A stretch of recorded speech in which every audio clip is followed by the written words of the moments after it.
Hello guys! Ako si Kuya Gizmo at ito ang aking channel. Today, mag-quick unboxing tayo. Itong budget-friendly ng Samsung pero maganda ang chipset. Ito ang Galaxy A05. Check natin ano yung nasa loob ng box, aesthetic, specs. Tara, unbox na natin.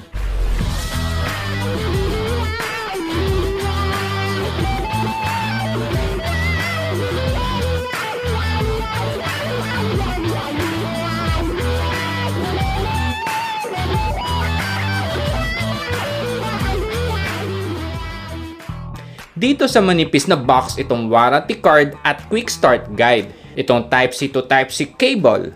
Sa pinakaloob ng box, SIM ejector. Ang cons, wala itong kasamang power brick. Wala ring USB to Type-C cable. So lumalabas parang intended ito sa backup phone kasi nga ang primary phone mo meron naman niyang kasamang charger. Itong Samsung A05, ang pros, ito'y supported ng 25 watts. So nag-charging speed test ako rito. Nag-start ako sa standard na 20% at gumamit ako ng 68 watts na charger. Na-full ito ng 2 hours at 40 minutes. Medyo diramdam sa 25 watts. Itong na-unbox natin, ito yung silver color. Available din ito sa black.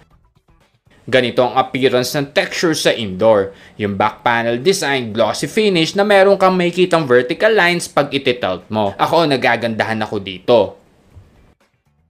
Next, punta na tayo sa specs. Ang screen size nito ay 6.7 inch na HD Plus na TFT display. Ang cons, 60Hz lang ang nandito at water drop notch lang ang linagay. Ngayon kasi nauuso na kahit entry level ay naka-punch hole screen na rin. Sa iba, hindi naman big deal. Cons ulit, yung pinaka-thickness ng mismong phone ramdam na makapal na halos half inch. Yung screen to body ratio dahil entry level, common na makapal yung bezels. Sa Widevine sa mga nagne-Netflix, meron itong security level na L1 Full HD. Ang network nito guys ay 4G, so test na rin natin sa data speed. Ito'y supported ng OTG, supported din ng 5 GHz ng Wi-Fi, Android 14 version ang nandito. Hindi ito supported ng NFC. Sa selfie camera naman ay 8 megapixel. Ito yung sample ng picture. Itong na-unbox natin, ito yung 464 na variant na sa ngayon, for sale ito na 3,990 pesos. 4,720 pesos naman sa 4128 na variant sa Samsung official store. Pero minsan mas mura pag merong voucher at naka-sale. Yung 4GB RAM nito guys ay meron niyang memory extension na +2 at 4. Pero ang cons, yung flash memory nito ay eMMC. Itong Samsung A05, ito ay dual rear camera na ang main shooter nito ay 50 megapixel sa 1080p at 2 megapixel para sa depths. Ito naman ang sample ng pictures. Meron tayo dito sa outdoor at low light.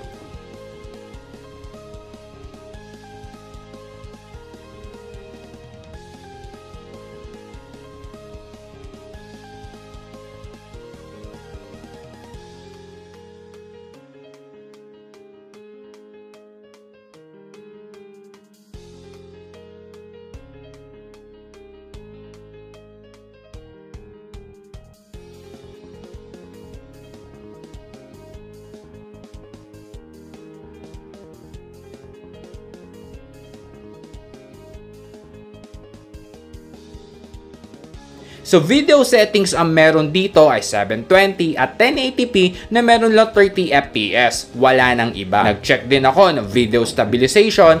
Ang cons, wala dito guys.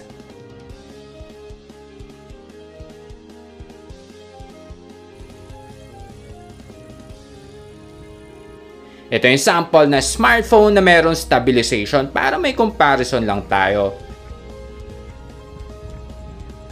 Pero kung lakad-lakad lang ay clear naman ang quality.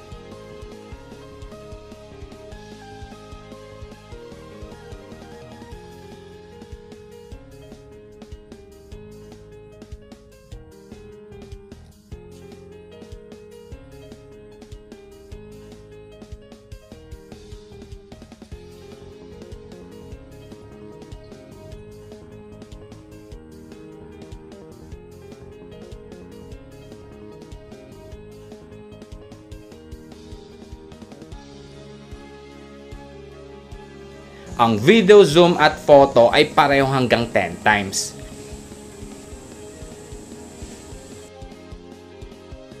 Dagdag details ko lang yung frame flat edge. Sa right side, nandito itong volume rocker. Sa baba yung power button / on-off switch. Ang cons, wala ditong fingerprint scanner. Sa left side naman ay yung para sa SIM tray. Ito ay triple cord slot. Sa ilalim naman itong speaker grill, charging port, primary mic at itong 3.5 Sa taas ay yung secondary mic. So isang speaker lang meron tayo dito. Ito ang tunog ng speaker.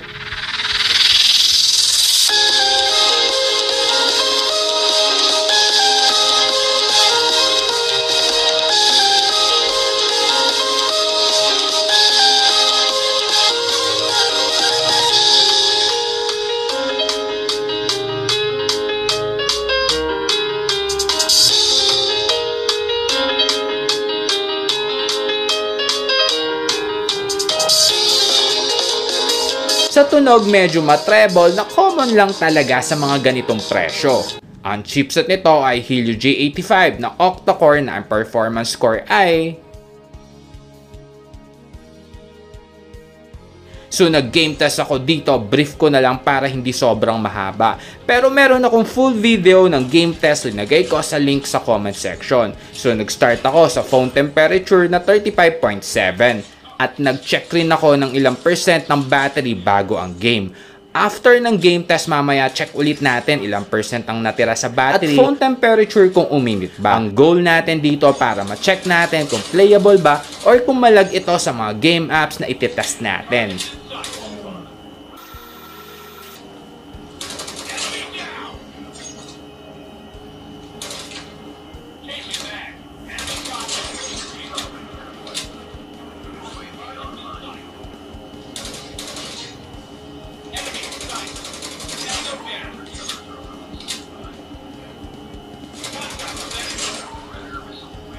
Result guys ay playable ito sa game apps na tinest natin maliban sa Warzone. Nalalaro naman pero baka di mo rin ma-enjoy dahil sa hiccups.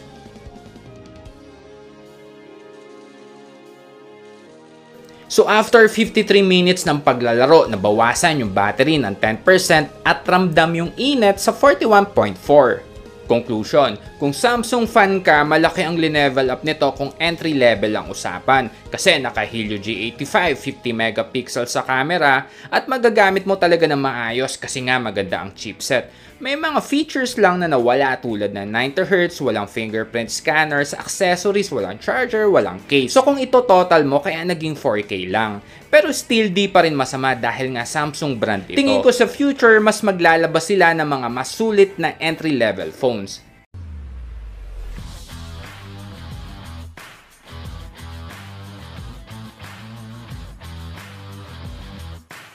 So yun lang guys, hanggang sa mga susunod na unboxing. Ako si Kuya Gizmo, peace.